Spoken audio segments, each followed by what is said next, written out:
s'est aperçu que l'eau elle avait des vertus thérapeutiques après avoir fait quelques analyses et donc on s'est aperçu en particulier qu'elle pouvait avoir des vertus intéressantes pour traiter les rhumatismes. Donc dans un premier temps, eh bien, on a fait des expériences et Jonzac a certainement été la première station thermale française à avoir toute une batterie d'analyses pour des...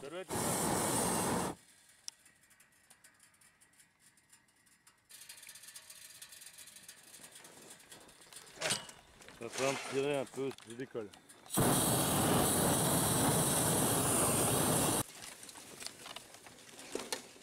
La Haute-Saintonge est une communauté de communes qui a été créée il y a maintenant quelques décennies et qui regroupe environ 130 communes pour environ 70 000 habitants et ça réparti donc sur l'extrême sud du département de la Charente-Maritime. Se reflétant sur l'eau donne à ces lacs artificiels une teinte bleutée dont les nuances varient selon la profondeur, le développement de la vie aquatique, la météo, l'absence de faune et de flore propre à la période qui suit l'arrêt de l'exploitation, donne un bleu profond traduisant une limpide couleur, un milieu très jeune de l'acidité freine le développement de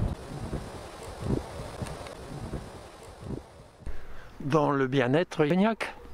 Alors c'est être bien là pour le coup et en plein dans un terroir de production. C'est vrai que la Haute-Saintonge livre énormément de grandes maisons bien connues à Cognac et donc l'un va être distillé selon la double distillation charentaise et puis dans beaucoup de cas l'eau de vie elle est livrée en l'état aux grandes maisons et puis il y a également tout un tas de viticulteurs qui vont bien sûr aller jusqu'au vieillissement de ces eaux de vie et qui vont proposer de la vente à la propriété et du cognac et de l'eau minérale. de Pinot des Le dire, et c'est également, bien, entendu, mais le de faire, pays charentais. c'est mieux.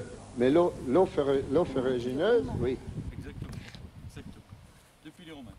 Parce que tous ces peuples de la Méditerranée, ils consomment du vin depuis 4000 ans, les Égyptiens, les Phéniciens, les Grecs, tout ça.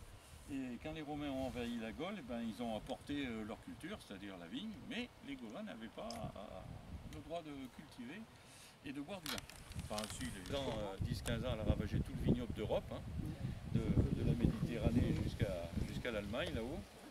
Et donc, je me suis entendu parler d'Aliénor d'Aquitaine. Mais Aliénor d'Aquitaine, elle avait hérité de son père, les ducs de Navarre, Plantagenet, qui est devenu roi d'Angleterre. Elle a apporté sa dot en Angleterre. Et pendant 200 ans, on a été colonie anglaise.